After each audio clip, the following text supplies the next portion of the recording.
우리 하나님께 영광을 돌립니다. 오늘도 주의 이름으로 여러분들을 축복합니다.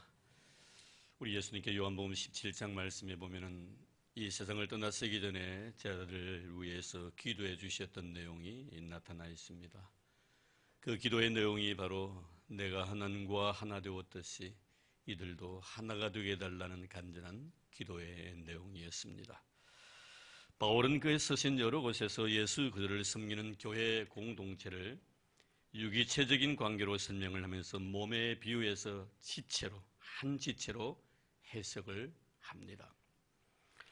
그러니까 주님도 바울도 교회의 개념을 너와 나의 관계에 초점을 맞추고 설명을 해주고 있는 것을 우리는 보게 됩니다. 요새 현대인들이 이 IQ나 EQ가 아니라 이 NQ에 대한 그런 관심의 척도가 굉장히 높지요. 성공의 비결이 지능지수나 아니면 감성지수에 있는 것이 아니라 이 공존지수, 네트워크에 있다는 것을 잘 알고 있기 때문에 그런 것입니다. 그래서 IQ나 EQ보다는 오히려 이 NQ에 대한 많은 관심을 가진 것은 너와 나의 관계적 인간관계를 잘 맺는 것이 성공할 수 있는 지름길이라는 것을 잘 알고 있기 때문입니다. 우리가 학교 생활이나 사회생활 속에 왜 왕따가 생깁니까? 우리가 가만히 따져 올라가 보면 그것은 한 개인의 사회성의 결여 때문에 그런 것입니다. 잘 어울리지 못하는 성격입니다. 아무리 공부를 잘해도 교우 관계가 원만하지 못하면 그는 사회에서 언젠가는 도태될 수밖에 없는 것이지요. 사회생활도 마찬가지입니다. 인간관계가 부드럽지 못하면 사회에서 살아남을 수가 없는 것입니다. 얼마 전에 일어났던 군부대 총기 사건도 그러한 이유 중에 하나 아닙니까? 가해자가 그 공동체에 잘 적응하지 못했기 때문에 왕따를 당하게 됐고 그 일로 인하여 엄청난 충격적인 사건이 벌어지게 되었고 그 역시 결국에는 사회에서 격리될 수밖에 없는 그런 운명에 처하게 된 것입니다. 이게 다 잘 어울리지 못한 성격 탓입니다. 바울은 에베소 5장 18절 말씀에 보면 술 취하지 말라고 오직 성령의 충만함을 받으라고 말씀합니다. 단순히 이 말씀만 쓰여진 것이 아니고 그리고 난 뒤에 5장 19절에서 쭉 6장까지 내려가 보면은 성령 충만한 자의 삶의 모습을 자세히 말씀하고 있습니다. 성령 충만한 자의 삶의 모습은 제일 먼저 자기 자신에게 나타납니다. 그래서 5장 19절 말씀에 보면 마음에 찬양이 있죠. 마음에 기쁨이 있다는 거예요. 그리고 난 뒤에 그 다음 5장 22절에서 6장 4절까지의 말씀을 보면은 가정생활에 대한 이야기를 합니다. 그 가정생활 속에 먼저 아내의 남편에 대한 자세, 남편의 아내에 대한 마음의 태도, 그리고 부모와 자녀의 관계 속에서 자녀는 부모를 어떻게, 또 자녀는 부모를, 그리고 부모는 자녀를 어떻게 해야 될 것인가에 대한 가정 윤리를 자세히 설명해 놓고 있습니다. 이 이야기가 끝이고 난 뒤에 그 다음에는 바로 사회에 대한 이야기를 합니다. 너와 나의 관계 속에서 상정과 종의 관계, 주인과 종의 관계를 설명하고 있습니다. 여러분, 성령 충만 받으라는 것은 예수 잘 섬기라는 말씀이거든요. 그렇지 않습니까, 여러분? 예수를 잘 믿는 사람은 내 자신뿐만 아니라 가정 식구들과의 관계, 그리고 사회생활 속에서 너와 나의 관계가 아주 원만하다는 거예요. 그래서 예수 잘 섬기는 사람, 성령 충만한 사람들의 삶의 모습은 아주 관계성이 좋다는 것을 바울은 우리에게 말씀해 주고 있습니다. 우리가 교회 생활 속에서도 우리 교우들끼리 좋은 관계를 항상 유지해 나가길 바랍니다. 그래야만이 좋은 신앙인이 될 수가 있다는 거예요. 오늘 본문도 그러한 의미에서 바울은 말씀합니다. 오늘 본문 앞의 내용을 보면은 역시 에베소서에 나타나 있는 말씀과 동일한 말씀이죠. 가정에 대한 문제를 18절에서 21절까지 말씀하고 나신 뒤에 이어서 주인과 종의 관계를 설명하고 있습니다. 오늘은 이 시간에 주인과 종의 관계, 즉 너와 나의 관계를 생각하면서 같이 은혜를 좀 나누려고 합니다. 이렇게 사도 바울이 오늘 말씀을 하신 것은 단순히 신앙생활이란 것은 교회라는 한 공동체 안에서의 생활에 국한시키지 않냐고 이것을 사회로 확대 해석하고 있는 것을 보게 됩니다. 우리가 사회생활을 하다 보면은 신앙인으로서 너와 나의 관계 때문에 참 힘들 때가 많이 있습니다. 사회란 하나의 조직 속에는 틀림없이 위가 있고 아래가 있기 때문에 그런 것입니다. 하지만 사도 바울이 오늘 본문 속에서 말씀하고자 원하는 의도는 너와 나의 관계, 즉 주인과 종의 관계 속에서 상명, 하복의 이런 관계를 설명하기 위해서 이 말씀한 건 아닙니다. 주인과 종의 관계를 설명한 것은 바로 우리에게 신앙인으로서 사회 윤리를 설명하기 위해서 이 말씀을 하신 것입니다. 먼저 22절 말씀에 보면 순종하라는 말씀이 나오는데요. 여기서 순종이란 것은 아래에서 듣는다는 이런 뜻이에요. 아래에서 듣는다는 거예요. 자발적인 윗사람에 대한 내 마음의 자세이죠. 강압적이지 않습니다. 억지가 없습니다. 자원하는 마음이 아주 자발적입니다. 그런데 본문에 보면 왜 이 말씀을 하셨는가 하는 것은 그렇지 못한 경우가 있기 때문에 이 말씀을 바울은 하신 것입니다. 사실 사도 바울이 이 말씀을 하시게 된 배경은 당시 노예제도가 있었죠. 노예제도가 있었는데 이 노예제도를 통해서 억압당했던 종살이 하던 아주 하급 생활을 하던 사람들이 얼마나 힘겨웠겠습니까? 그런데 우연히 이런 사람들이 종으로 살아가던 사람들이 복음을 접하게 되고 이 사람들이 한 교회의 공동체 일원이 됩니다. 아니 이런 되다 보니까 뭐 꼭 이렇게 신분이 높은 사람뿐만 아니라 신분이 낮은 이 종과 같은 사람들도 굉장히 신앙생활을 열심히 할 수가 있거든요. 열심히 신앙생활하다 보니까 오히려 주인보다 이 종이 교회에서는 인정을 받게 됩니다. 그러다 보면 오히려 주인보다 이 종이 교회 내에서 중직을 맡을 수가 있는 것이지요. 중직을 맡다 보면 교회에서는 예를 들어서 뭐 장로님, 권사님, 집사님으로 이렇게 인정을 받을 때 가만히 보면 집에 가면은 종인데 내가 교회에 오니까 상당히 남들이 장로님, 집사님, 권사님으로 이렇게 존경을 해줍니다. 이러다 보면 원래 내 자신의 위치를 망각할 수가 있는 거예요. 그래서 자칫 잘못하면 신앙을 하나의 빙결해서 사람이 자신의 위치를 잃어버리고 상실할 때 있더라는 거예요. 자, 이것을 지금 지적하기 위함이에요. 우리 한국 초대 교회도 이런 일이 있었습니다.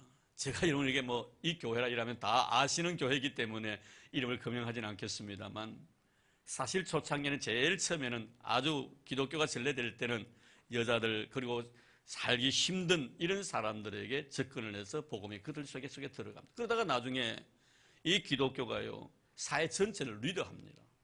그래서 크리스천 가운데 굉장히 사회 지도급들이 많았었습니다. 서울에 있는 한 교회입니다. 우리 교단입니다. 그 교회는 사회 지도층이 모여들었었어요. 그러다 보니까 어느 날 이 종이 당시 상놈이죠. 이 백정입니다. 직업이 백정인 이 상놈이 전도를 받고 교회에 들어오게 됩니다. 근데 이분이 교회에 들어와서 얼마나 열심히 신앙생활을 했던지 나중에 장로님이 됩니다. 그렇게 가만히 보니까 이 양반들이 이 백정 상놈이 와가지고 장로님이니 교회 와가지고 장로님 하기가 좀 그렇다는 거예요. 이제 못하겠다는 거예요. 그래가지고요 양반들끼리 나가가지고 새로운 교회를 만든 그런 경우가 있습니다. 그 교회도 이름 되면 다 압니다. 큰 교회이기 때문에. 그런 웃지 못할 일이 있었습니다. 근데 지금 여러분 이 말씀은 지금부터 2000년 전의 사건이에요. 2000년 전에 이러한 일이 교회 안에 있었다는 겁니다. 그래서 바울은 말합니다. 사람을 기쁘게 하는 자와 같이 눈가림만 하지 말고 오직 주를 두려워하여 성실한 마음으로 하라. 성실한 마음으로 하라. 너와 나의 관계 속에서 성실한 마음으로 하라. 이 종들에게 이렇게 이야기를 하는 거예요. 이것은 이 사회생활할 때 우리 크리스찬의 자세는 눈가림이 아니라 성실이라는 거예요. 누구 앞에서라도 성실하라. 그럼 이 성실이 뭔가? 정신적인 정직으로서 꾸밈과 위선이 없는 하나님 앞에서의 거룩함과 진실. 여러분 정신적인 마음속에 정직함이 있습니다. 무슨 일을 하더라도 정직함이 있습니다. 윗사람에게 하든지 아랫사람에게 하든지 동등한 입장에서 무슨 일을 하더라도 마음에 정직함이 있습니다. 그리고 전혀 윗선이나 꾸밈이 없습니다. 하나님 앞에서의 거룩함이고 하나님 앞에서 진실함입니다. 신앙 양심으로 조금도 거리낌이 없는 그런 모습으로 모든 자를 대하는 것, 이것이 바로 여러분 사회윤리라는 겁니다. 자, 그러면 오늘 본문 말씀을 통해서 어떠한 경우에 우리는 성실해야 되는가? 오늘 말씀에 무슨 일을 하든지 성실하라. 무슨 일을 하든지 성실하라. 누구를 대하든지 성실하라. 무슨 일을 하든지 죽게 하듯 하라라고 이렇게 말씀합니다. 물론 이것은 사회생활 속에서 이야기입니다만 결코 이것은 교회 생활을 배제한 것은 아닙니다. 교인들에게 주신 귀한 말씀이기 때문에 그런 것입니다. 이 말씀을 통해 다시 한번 우리 자신들의 삶의 모습들을 한번 생각해 볼 필요가 있습니다. 내가 교회 생활할 때 정말 성실한 자세로서 교회 생활을 하고 있는가? 너에 대해서, 나에 대해서, 어떤 일을 맡겨져 그 일에 대해서, 그리고 또한 우리가 사회생활 속에서 누구를 만나든지 무슨 일을 하든지 정말 그 속에 신앙 양심으로 끄리낌함이 없이 정말 하나님의 거룩함과 진실함이 내 마음속에 있는가? 전혀 윗선이 없고 꾸밈이 없는 정말 정직한 내 모습으로 그 일에 임하고 있는가? 우리는 보편적으로 보면은 사실 교회 안에서는 이것이 가능할 거예요. 우리가 교회 생활 속에서 지금 여러분 예배할 때 꾸밈이 없습니다. 그저 진실한 마음이죠. 하나님 앞에서 거룩함과 신실함이 아마 예배 속에 있을 것입니다. 찬송할 때도 그럴 것이고 기도할 때도 그럴 것입니다. 내가 귀한 예물을 하나님 앞에 바칠 때도 그런 마음이 마음속에 분명히 깔려 있을 것입니다. 학생들을 가르치는 교사들도 마찬가지 아니겠습니까? 이런 마음으로 자녀들, 학생들을 가르칠 것입니다. 찬양하는 우리 찬양대원들도 이런 마음으로 찬양하리라 믿어 의심치 않습니다. 그러나 우리가 사회에 나가서 너에 대한 마음의 자세, 우리가 사회생활을 할 때 너에 대한 마음의 자세를 정말 죽게 하듯 하고 있느냐? 너를 대할 때 내 속에 정신적인 정직함이 있는가? 그리고 내 마음속에 전혀 꾸밈이 없고 윗선이 없이 하나님이 가지고 계시는 그 거룩하심과 그리고 진실함이 내 마음에 있는가? 사랑하는 성도 여러분, 우리는 하나님 앞에서는 사소한 일이 없다라고 말한 테레사 수녀의 말을 우리는 귀담아 들을 필요가 있습니다. 하나님은 하나님 앞에서 사소한 일이 하나도 없습니다. 내가 아무리 작게 여기는 것이라 할지라도 하나님은 그것을 굉장히 크게 생각하는 분이십니다. 그래서 하나님은 모든 것을 귀하게 보시고 모든 것을 소중히 여기신다. 우리 주님은 마지막 심판대 앞에서 의인과 악인의 기준을 작은 것에 대한 성실과 진실함에 두었다는 걸 잘 기억하고 있습니다. 지극히 작은 자에게 한 것이 나에게 한 것이다. 이런 무엇을 느끼십니까? 분명히 주님은 사람을 오늘 말씀에도 외모로 취하지 아니하시고 속중심을 보신다. 우리 주님께서는 사람에게 보이려고 너희 의를 행치 아니하도록 조심하라, 이런 말씀들을 하셨습니다. 지극히 작은 자에 대해서 누구든지 우리는 동정을 할 수 있어요. 하지만 주님은 동정을 베풀었다고 해가지고 그를 의인이라고 말씀하지는 않습니다. 왜냐하면 당시에 바리새인들도 이런 삶을 살았기 때문에. 문제는 뭡니까? 정말 지극히 작은 사람에게 네가 죽게 하듯 했느냐는 문제, 죽게 하듯 했느냐, 이 문제입니다. 지극히 작은 자에게 행한 의인들의 고백 속에서 우리는 그들의 작은 자에 대한 자세는 주님을 대하는 자세였다는 것을 우리는 깨닫게 되지요. 언제 우리가 그렇게 하더이까? 여러분, 우리가 주님에 대한 헌신, 내가 주님을 위해서 수고했던 것들을 갖다가 내가 하나님 앞에 나와서 하나님 내가 대단히 잘했지요, 내 칭찬해 주십시오, 내 인정해 주십시오, 이렇게 말하지 않습니다. 그것은 구원받은 자로서 너무나 당연한 일이기 때문에. 지금 이들이 자신들이 작은 자에게 행한 이 일을 갖다 잊어버린 것은 너무나 지극히 하나님의 백성으로서 구원받은 자로서 해야 될 당연한 일이라고 생각했기 때문에. 그래서 여러분, 이 오인들의 마음속에 그의 고백이 담겨져 있는 건 뭡니까? 주님께서 지극히 작은 자에게 한 것이 나에게 한 것이라고 말씀하셨을 때 주님 참 부끄럽습니다. 우리는 너무나 그렇게 살아갈 수밖에 없는 은혜를 입었기 때문에 그렇게 살아갔을 뿐이고 우리가 행한 일에 대해서는 전혀 기억할 수가 없습니다. 이미 기억에서 지워버렸습니다. 근데 주님 그것을 끄집어내십니까? 참 몸둘 바를 모르겠습니다. 이것이 여러분 어인들의 고백입니다. 참 겸손합니다. 참 그 말 한마디 한마디 속에 신앙인 다음에 냄새를 풍깁니다. 우리는 죽게 하듯 하라는 이 의미가 무엇인가 하는 것을 다시 한번 생각해 볼 필요가 있습니다. 저는 여러분에게 묻고 싶습니다. 우리 주님은 여러분에게 어떤 존재입니까? 제가 묻는 말에 여러분이 동의하시면 아멘으로 답해 주시길 바랍니다. 그분은 여러분들에게 은혜를 베푸신 분이십니까? 그리고 여러분들은 그분의 은혜 속에 살아가고 있는 존재입니까? 그럼 해결됐잖아요. 죽게 하듯 하라는 의미가 말입니다. 내가 누구를 만나든지 무슨 일을 하든지 나는 그 사람에게 은혜를 입은 자인 것처럼 생각하고 행동하라는 거예요. 나와 아무런 관련이 없는 사람이라 할지라도 그 사람에게 나는 항상 은혜 있고 살아가는 존재라고 인정하고 살아가라는 거예요. 창세기 18장에 보면 아브라함이 하나님 앞에 축복을 받는 놀라운 비결이 그게 숨어져 있습니다. 그의 믿음의 삶이 무엇이었던가? 그게 보면은 하나님께서 사람의 모습으로 아브라함이 거하고 있는 장막 앞을 지나가게 되었습니다. 사람의 모습입니다. 세 사람이었는데요, 이 아브라함은 그 세 사람을 보자마자 일어나가지고 급히 달려갑니다. 달려가가지고 그 사람들을 자기 집으로 영접을 합니다. 영접을 하면서 아브라함이 그들에게 이렇게 고백을 합니다. 내 주여, 내가 주께 은혜를 입어 싸우면 원하건대 종을 떠나 지나가지 마시옵고 물을 조금 가져오게 하사 당신들의 발을 씻으시고 나무 아래서 쉬소서. 내가 주께 은혜를 입어 싸우면.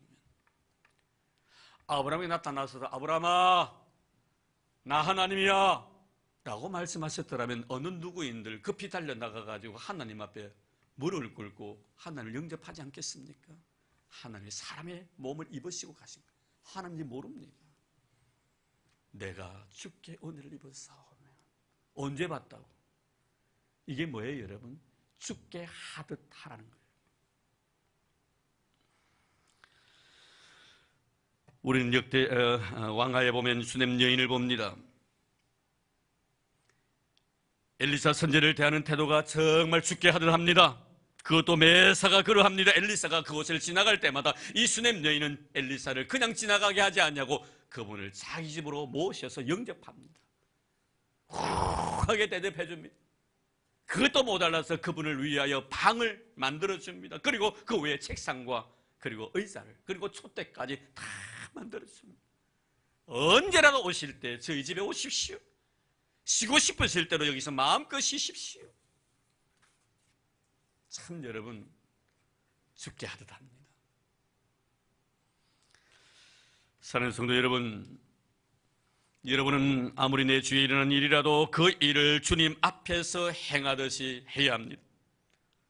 그리고 누구를 만나든지 주님을 대하듯이 해야 합니다. 이것이 바로 크리스천의 사회 윤리입니다. 그리고 두 번째는 사도는 이렇게 말씀합니다. 마음을 다하라. 마음을 다하라. 너와 나의 관계 속에 가장 중요한 것은 마음인 것 같아요. 인간은 존재는 원래 이 세상에 태어날 때부터 죄성을 가지고 태어났기 때문에 어떤 사회적인 제도나 법규를 가지고 사람을 변화시킬 수가 없습니다. 하나님께서 우리를 사랑해 주셔가지고 하나님의 거룩한 백성 삼으신 것은 감동적인 인생을 살라는 것이지요. 이런 보십시오. 오공화국이 시작될 때 3층 교육대에 사람들 집어넣어가지고 사람을 개도시키겠다고, 여러분 그래가지고 사람이 변화됩니까? 안 됩니다. 결코 사람의 변화라는 것은 제도도 아니요 조직도 아닙니다. 마음입니다. 우리 예수님 보십시오. 이 세상에 계실 때 먹기를 탐하며 마시기를 즐기는 자라는 오해를 받으시면서 세리와 죄인들과 장기의 친구가 되어주셨습니다. 그리고 그들의 마음 상처를 쓰다듬어 주시고 흐른 눈물들을 다 씻어주셨습니다. 돈밖에 몰랐던 여러분, 삭개오가 왜 새 사람이 되었습니까? 남편 5이나 두었던 이 한 여인이 어찌하여 이렇게 새 사람이 됩니까? 세관에서 세금 받던 마태가 어떻게 해서 예수님의 제자가 되었습니까? 세상의 룰이 아닙니다. 제도가 아닙니다. 주님은 그들에게 마음으로 다가가셨습니다. 그리고 그들에게 감동을 주셨습니다.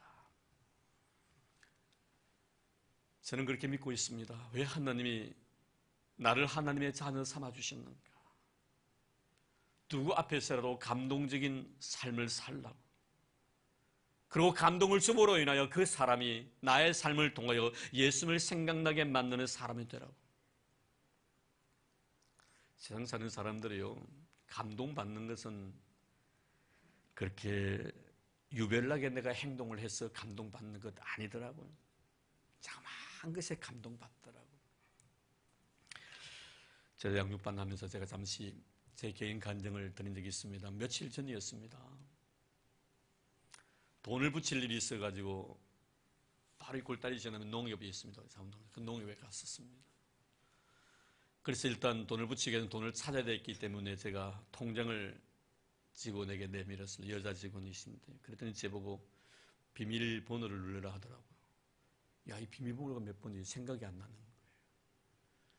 비밀번호가 몇 번 바뀌었기 때문에 그래요. 이것도 누르고 저것도 누르고 안 돼요. 한 서너 번 누르는 거 안 되는 거예요. 망망한 거예요. 아, 오늘 돈 못 찾겠구나 생각이 되더라고요.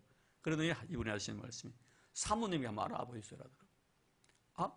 왜 그렇게 생각을 못했지? 그래서 제가 집사님 전화를 했습니다. 하면 전화를 했는데 전화를 안 받아요. 그래 끊었습니다. 끊고 난 뒤에 이런저런 이야기다가 제가 그랬습니다. 이 비밀번호를 많이 누르면 나중에 이것을 다시 비밀을 만들어야 되는데 그래도 됩니까? 아, 여기는 괜찮대요.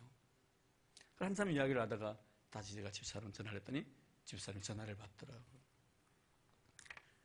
그래서 제가 내용을 쭉 설명하고 비밀번호를 물었어요. 그랬더니 비밀번호를 가르쳐 주더라고요.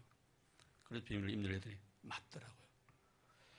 그런데 이분이 딱 그것을 보고 난 뒤에 제보고 첫 마디 던지는 게 아저씨 참 자상하네요. 이래요, 아저씨. 와, 굉장히 멋있습니다. 이래요. 아, 이분이 저하고 집사람하고 통화를 받는 내용을 들었던가 봐요. 나는 뭐 몰랐는데. 그래서 제가 그랬어요. 이게 무슨 말씀이세요? 아저씨, 보통요, 남자들이요, 은행에 와가지고요, 비밀번호 무슨 묻고 싶어서 자기 아내에게 전화를 해가지고 처음에 전화 안 받고요, 나중에 전화 딱 받으면 두 번째 딱 받으면 첫 마디 뭐냐, 뭐 한다고 이때까지 전화 안 받았노? 화부터 먼저 낸다는 거, 화부터. 근데 내는 화 안 냈다고. 와, 아저씨 참 자상하시고 아저씨 굉장히 멋있다고. 지금도 그 자그마한 행동 하나인데 나도 감동받았거든요. 그 자그마한 것 때문에. 지금 감동은 굉장히 그 일만 생각하면 기분이 그렇게 좋아요. 아마 삼국 통일 이후에 처음 듣는 말이라서 아마 그런 것 같아요. 굉장히 기분 좋더라고요. 그때 제가 느낀 것이 뭐냐면요, 아, 사람은 큰 일을 가지고 감동받는 것이 아니고 자그마한 것 하나에 이렇게 감동을 받는구나 하는 그런 생각을 가져보았습니다. 여러분, 우리 예수님은요, 작은 것에 대한 관심이 많으셨어요. 큰 것 아닙니다, 여러분. 정말 상처난 영혼의 그 상처난 영혼을 말 한마디로, 많이 힘드니? 많이 아팠니? 배는 안 고팠니? 저녁은 먹었니? 오가는 자그마한 말 한마디요, 그것이 바로 마음에 감동을 주었다는 것을 우리는 잘 기억하고 있습니다. 그래서 여러분, 우리 예수님께서 만난 사람들의 부류를 보십시오. 다 죄인들입니다. 이분들은요 작은 것에요 굉장히 감동하는 사람들이에요. 바리새인 서기관들 당시 종교자들은요 그런 것 줘도요 감동 안 합니다. 제가 지금도 그 목사님을 보면 항상 참 마음속에 참 담고 싶은 그런 생각이 제 후배 목사님이 있어요. 그래서 사실 처음에 전도사 되고 난 뒤에 전임 전도사 되고 난 뒤에 교회에서 성미 주었어요. 그때요. 제가 우리 교회 왔었을 때도 처음에는 성미를 받았었습니다. 근데 성미를 받아도 그 당시에 그렇게 저는 감동이 많이 없었어요. 아, 교회에서 이렇게 성미를 주는구나 라고만 생각했죠. 근데 어느 날 이분은 오늘 저 경주에서 우리 목사님들과 우리 동문들이 모임이 있었어요. 이분이 처음으로 이제 전임 전도사가 된 거예요. 근데 우리 앞에서요 성미 받았다고 얼마나 감동하는지. 와, 목사님 나 전임 전도사라고요 교회에서 성미를 줍디다면서 너무너무 감동하는 거예요. 그때 제가 얼마나 충격을 많이 받는지 몰라요. 야, 이분은 이런 것처럼 이렇게 감동하고 이렇게 감격스러워하는데 나는 뭔가 라는 생각을 그때 가져본 적이 있습니다. 사랑하는 성도 여러분, 우리 예수님께서 우리를 이 세상에 하나님의 귀한 자녀로 삼아주신 것은 내 인생의 삶을 통하여 모든 자들에게 감동을 주라고, 감동 주라고. 감동은 뭡니까? 이론도 아닙니다. 규칙도 아닙니다. 내 마음이에요. 말 한마디예요. 참한 행동 하나예요. 그냥 스쳐 지나가 버릴 수밖에 없는 그 자그마한 것을 통하여서 감동을 받는다는 것을 우리에게 말씀해 줍니다. 마음을 다하라는 것은 감동적인 인생을 살라는 것. 사랑하는 성도 여러분, 여러분들 감동적인 인생을 사는 여러분들 되기를 주의 이름으로 축복합니다. 여러분 남편에게 감동적인 인생을 살기를 바랍니다. 여러분 아내에게 감동을 주는 남편 되기를 바랍니다. 자녀들에게도, 부모에게도, 내 이웃들에게도, 내 직장 동료에게도 참 말 한마디 행동 하나를 통해서 감동을 줄 수 있는 저와 여러분 되기를 주의 이름으로 축복합니다. 자, 그러면은 주께 하듯 한 결과가 그럼 무엇인가? 정말 마음으로 또 주께 하듯 하는 이 삶의 결과가 무엇인가? 24절 말씀입니다. 이는 기업의 상을 주께 받을 줄을 아나니 너희는 주 그리스도를 섬기느니라.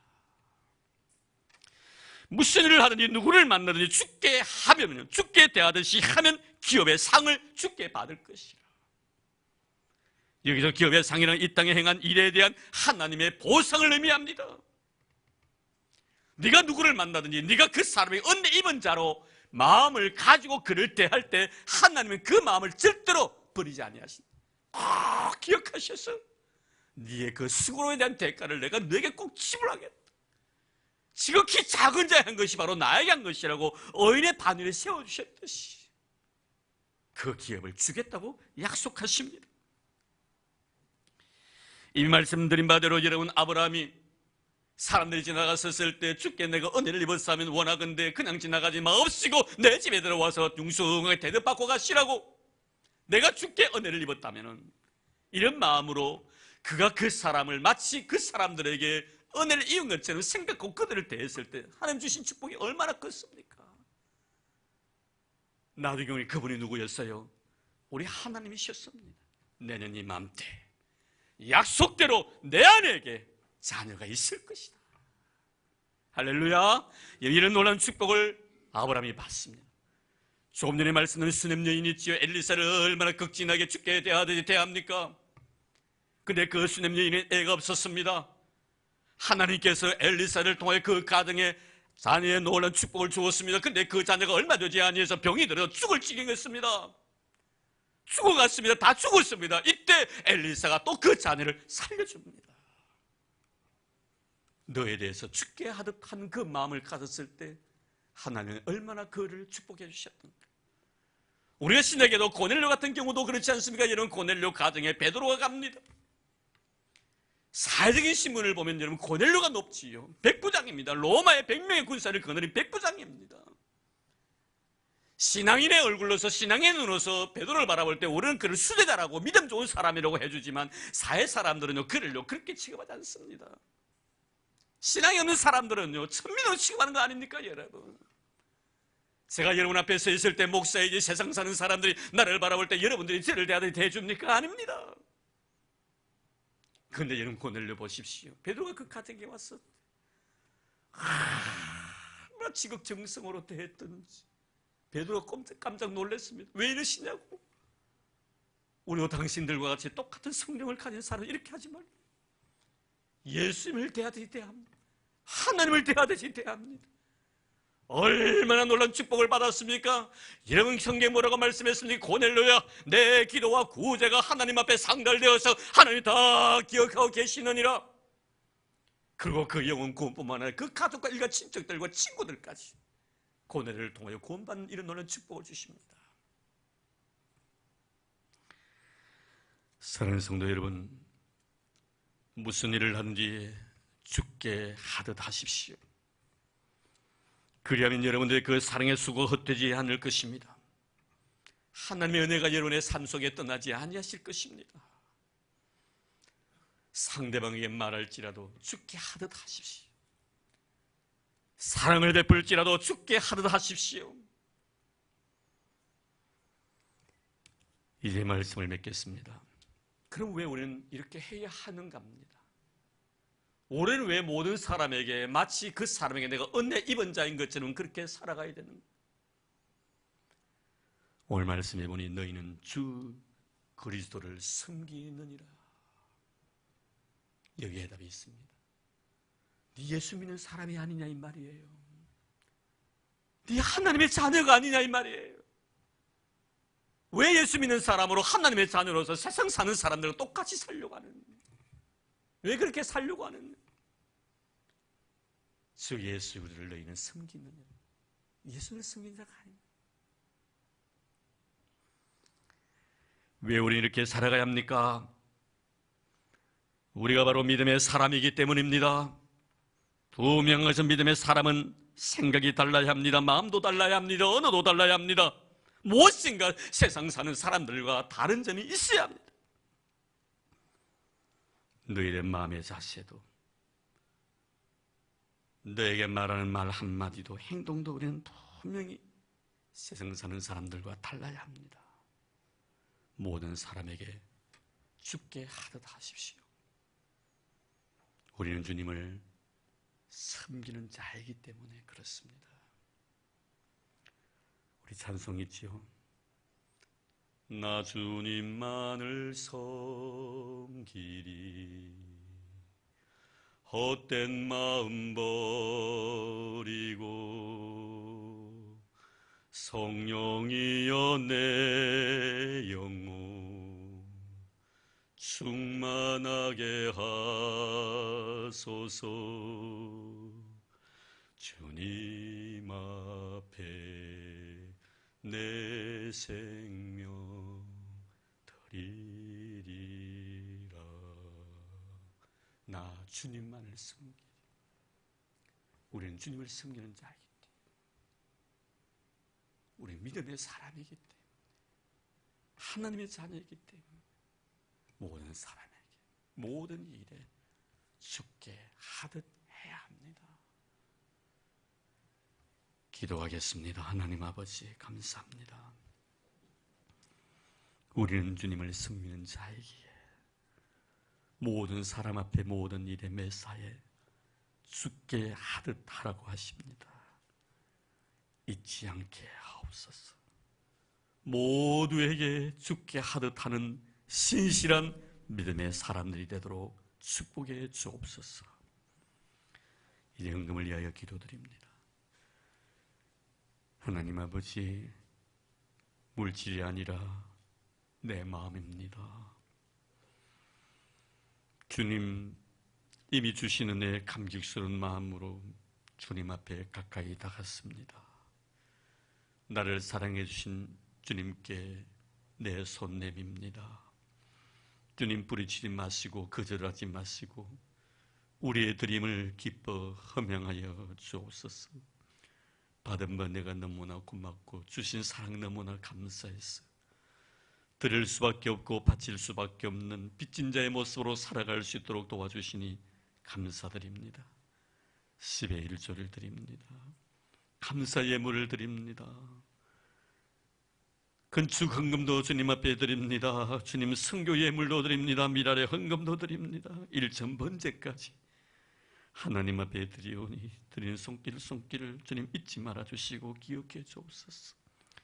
이 세상 3날 동안 물질로 인하여 어려움당하지 않게 하시고 주신 약속의 축복의 말씀대로 부요와 재물이 떠나지 않게 하시며 들어가도 나가도 복을 받는 우리 모든 성도들 되게 하옵소서. 하나님 꽃으로 순놓았습니다. 좋은 직장 주셨고 30년의 기나긴 세월 동안 변함없이 지키시고 돌봐주시고 직장에서 인정받게 해주셨어. 그 은혜가 너무나 고마워서 귀하고 아름다운 마음으로 주님 앞에 순놓았사오니 우리 하나님 아버지, 주의 귀한 종의 머리 위에 부으신 그 거룩한 성의 기름이 영원토록 마르지 않게 하시고 가슴에 쏟아부어 주셨던 주님에 대한 뜨거운 열정과 그 믿음 썩어지지 않게 하옵소서. 그래요, 교회에서도 모든 자들 앞에서도 인정받는 우리 사랑하는 장로님 되게 도와주셨사오니 앞으로도 하나님 앞에 더 귀하게 더 아름답게 쓰임받을 수 있는 귀하고 소중한 신실한 믿음의 일꾼 삼아 주시기를 원합니다. 주의 귀한 종을 통하여 교회가 복을 받게 하시고 가정과 사는 자손들이 땅에서 복을 받게 하옵시며 직장이 복을 받게 하시고 동료들이 복을 받는 복의 통로로 쓰임받게 하옵소서. 고맙습니다 하나님. 감사합니다 하나님. 우리를 사랑해 주셔서 드릴 수 있고 바칠 수 있는 믿음 주신 예수님 이름으로 기도드리옵나이다. 아멘.